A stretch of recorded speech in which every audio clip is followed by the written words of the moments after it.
இன்னும் 3 நிமிடம் மட்டுமே கால அவகாசம் உள்ளது. அதற்குள் நான் சொல்லும் இந்த பதிவினை நீ முழுவதுமாக கேட்டுவிடு.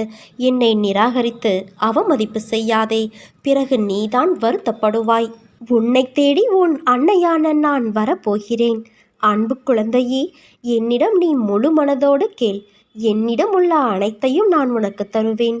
ஒவ்வொரு நிலையை நினைத்தும் நீ எதற்கு வேதனைப்படுகிறாய்? இப்படி வேதனை மேல் வேதனைப்பட்டு எதை சாதிக்கப் போகிறாய்? வெளியே வா. அப்போது என் ஆசி உனக்கு முழுவதுமாக கிடைக்கும். வெறும் வாய் வார்த்தைகளால் நான் இதை சொல்லவில்லை.